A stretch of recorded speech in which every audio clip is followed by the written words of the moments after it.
Poopsie, shut up. Oh, what was that for? Alright, guys, enough. It's time to get to the human body. That's disgusting. Fine, let's skip this page. Here's just random thing. The skin. Disgusting. Tattoos. Oh, it goes with these SpongeBob tattoos. Well, it kind of works. Oh, God. Who's that? Mabel. What kind of name is that?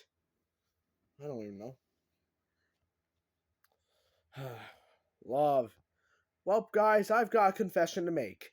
I rooted around in your brains while your minds were wandering during the last chapter. Your attention span is short, and the thing you seem to crave more than anything, except for salt and sugar, you greedy ant, is love. Pal, you are desperate for it. Look, I get it. Humans are one of the few consciousness in the multiverse that aren't hooked up to a hive mind, and as a result, you are hilariously lonely. Have you ever considered hold on. Have you ever considered letting yourself be assembled in a by the giant pulsating bubblegum hive cube? You're never lonely in the giant pulsating bubblegum hive cube. But the truth is, your life is a scam, and I'm here to set a record straight. What is love? Love is a chemically just hypnosis the human body uses to trick people into not eating, which just long enough to proceed around the age when you start watching uncomfortable videos in hell class. Probably flip flop for magic tricks and marbles. Important to who is crushing on you. Stupid! But doesn't stop there. Love is an industry, cramming your little noggin with lies designed to sell chalky, bland candy and freshly murdered flowers. And what do you get when it's all over? Money? Power? No! You get miniature copies of yourself who don't even like you, sucking out your resources like tiny vampires. Smooth move, brainiacs! You just fired yourself from life and hired your replacements. Love is a trick, and worst of all, it's a trick you play on yourself. Bill, have you ever been in love? Sure, tell your mom hi for me. By the way, have you taken a DNA test recently? I'm not asking for any particular reason. Seriously, Bill, have you? Asking me if I've been in love is like asking a black hole if you liked Squidward's mixtape or asking a subterranean fungal spore network who its favorite animated princess is. I'm a missional specter of chaos that transcends reality. I can possibly care less about which bag of plasma blushes at who or why. Okay, but like, Bill, you gotta be crushing on someone. I will light this book on fire. Methinks you doth protest too much. Methinks kill me before you start telling me about your polycule. On. Hey Siri, how do I kill myself? Yeah, shut up, Bill. Yeah, you're right. So there's no point to love at all? I didn't say love was pointless.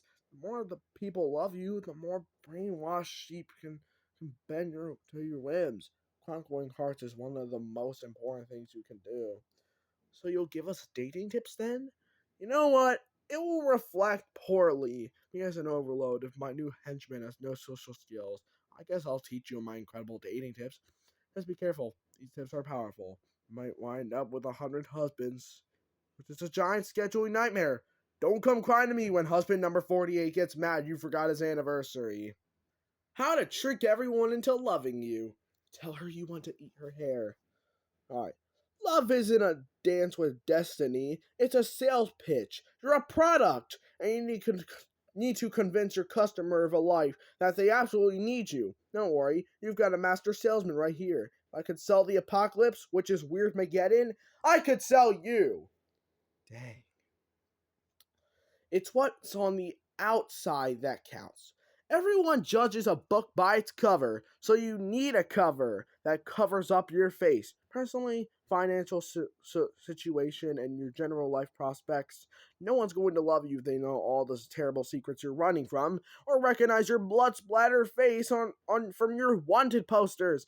In other words, makeover. All right. Wear a suit covered in babies to show they're a provider. Wear two of everything. This will show your date that you have access to plenty resources. 2 hats, 2 ties, pants over your pants, you'll be the hit of a story. Unless someone walks in with 3 hats and you'll just look like a dumb idiot. Cover yourself in teeth. Your date will be amazed by how rich in calcium you are. Have fun sleeping tonight. Wear the tallest hat you can find to signal your dominance. Behold, my subjugation hat. Behold it, or else I will find your address. Well, I'm gonna scream like a little girl.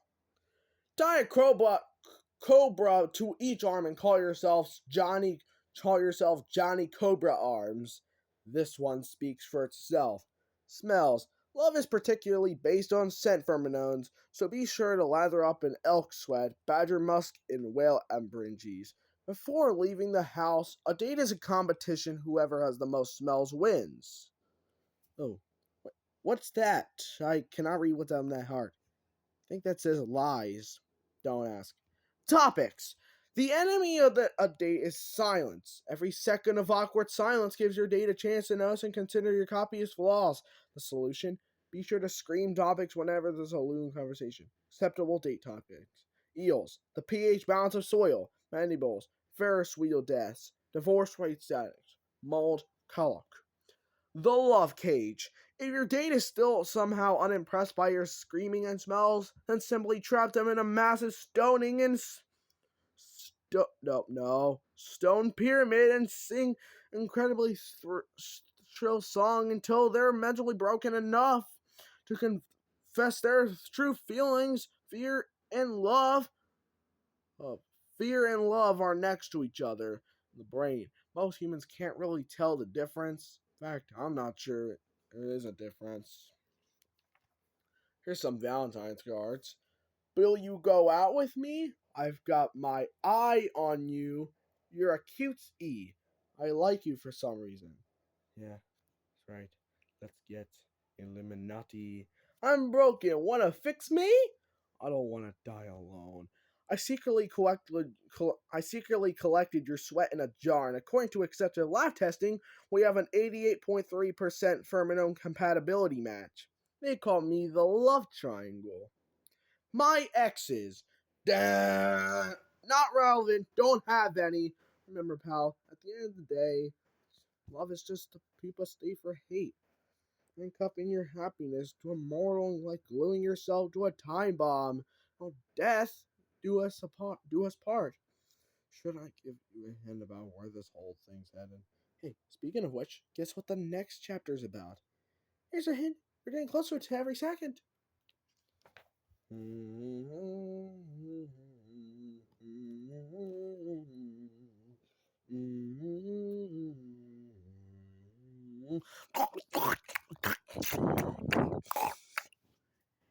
Ew, brother, ew. Sorry about that. Get ready for the game show that I just made up that's sweeping the multiverse. Say with me, folks, in the audience, on how will you die? Ah! Guys, this seems like a bad idea. Shut up. Okay, here's how to play. The rules are simple. Thank you. Just pick a number between 1 and 22, then turn the page to see the spoiler alert of all spoiler alerts. Attorney writers, start your engines. I pick 18. 18. I pick none. You're dumb. Shut up, anxiety. 18. Let me read. You will fall into the deep ride of the county fair, dying in sleep. Your death will be declared as finger licking. Dash, finger looking good! Shut up, Poopsie!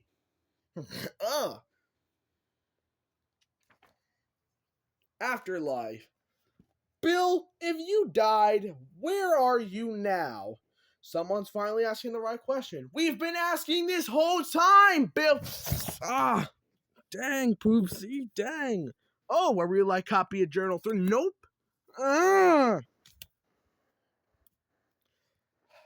Look, guys, look, Max. I always have an ace up my sleeve, and death was no exception. I knew it was easy money, though. One of my enemies would get me eventually. So I used a little plan B to turn the tables, and the curse worked. Net like a charm. Now I'm somewhere with enough time to write and plan revenge. Sorry about the shakiness. So, you're in hell? Please, I was deemed too annoying for hell. It's your typical between lives situation.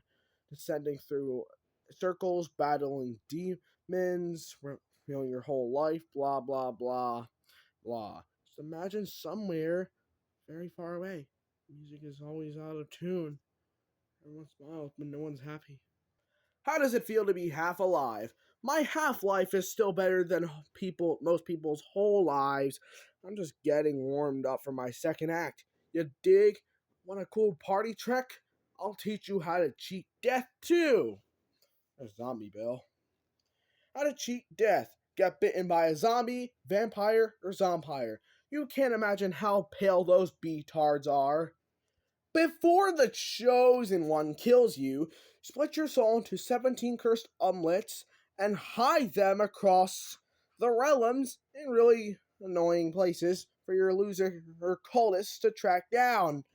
The mortality of a high get your soul trapped in the body of a snowman, still have to pay chow to oops, someone's hungry. Feed the book more blood before you run out of ink. Can't lose that ink. Oh, feed me more blood. But Bill, I don't want to do this. Want to keep reading the book? Yeah, I do. But oh, I want to read the book. Fine. Who wants to do it? Tap your nose if you not it. Not it. Not. Not. You. Doesn't matter. Embarrassment. Society. You don't have a nose. Me.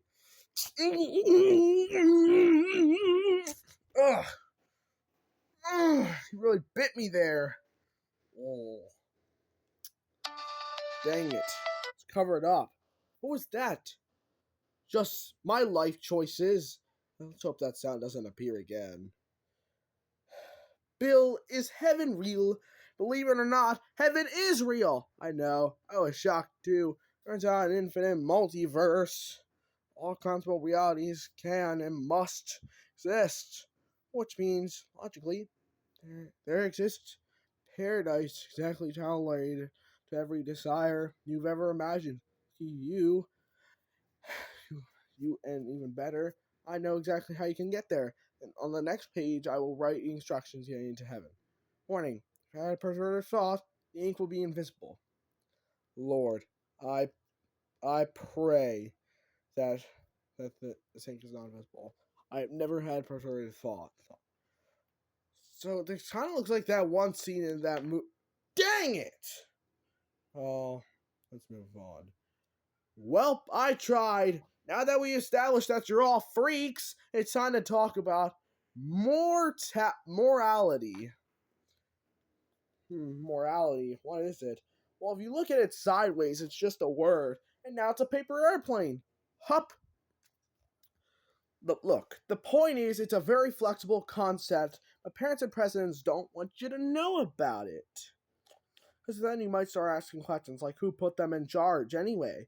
So they cram your brain full of guilt and regrets. Or transgressing laws they just made up. Wouldn't it be nice if we could just all put that baggie down, quell the shame that follows you everywhere for a lifetime of crimes, make the screams finally stop? Good news is you can silence that annoying voice. Here's how. Denial. So 100% of the time. What do you mean there are people who disagree? I confidently say there aren't. Realization can do it. Just justify the truth. Truth is an open source, and anyone can edit any time.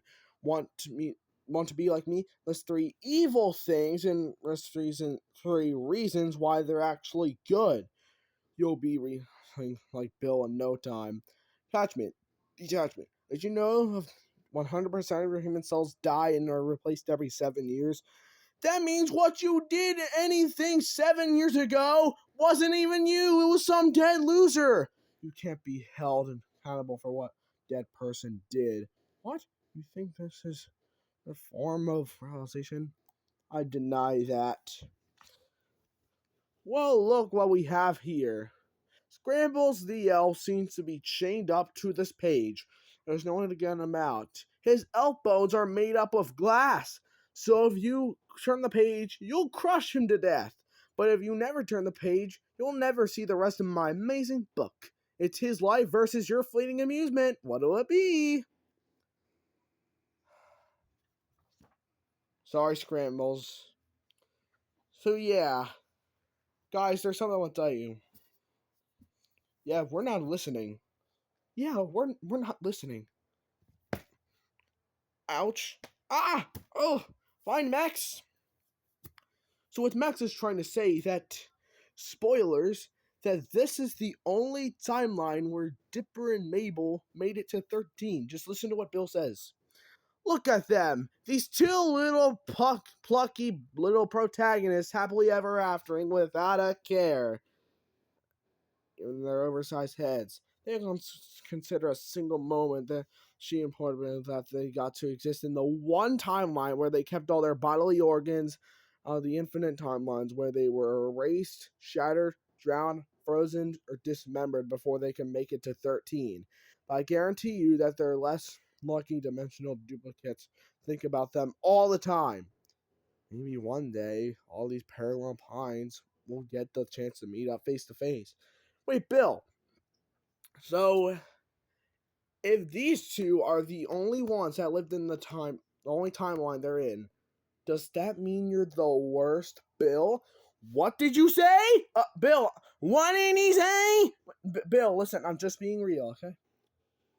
If all the other yous killed all the other Dipper and Mabels, and they're the only ones that lived, does that mean you're the worst, Bill? Ah! I'm sorry. Oh, Max, you okay? Thanks, Poopsie. Oh, stay away from this book. Okay. Those are all the other Dipper and Mabels and all the other timelines. Me and Poopsie will name some of them.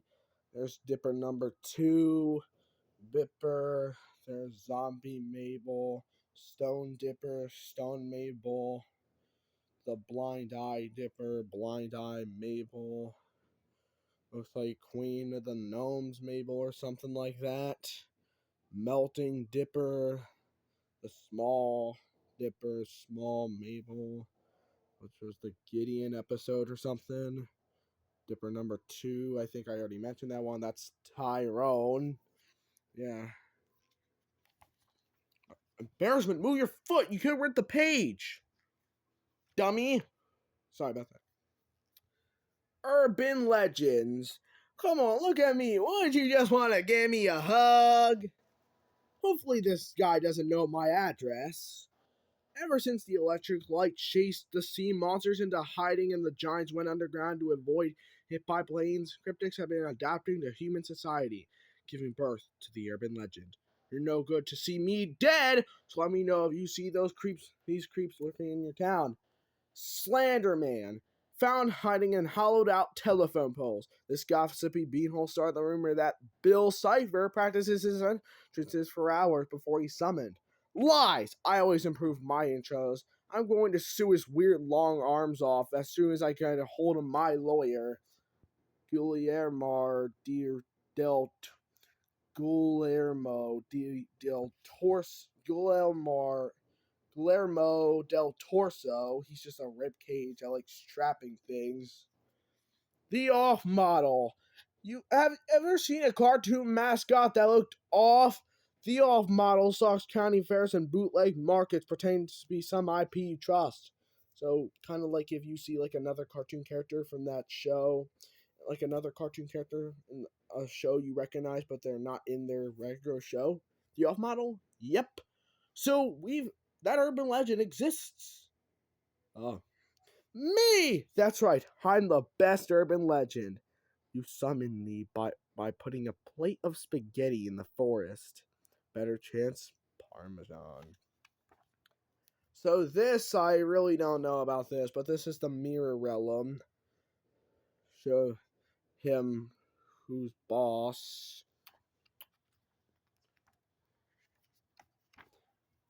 This page, I remember this. Only someone who didn't like Bill would pick this page. Codes! This book has no codes. Okay, so this is where we are going to stop, because this is where the 16 extra pages in the Barnes & Noble exclusive take place, everybody. So, if you want part 3.5 of the Book of Bill, make sure to subscribe to the channel, hit the notification bell. See you on the next video. I'm going back to the magazine page.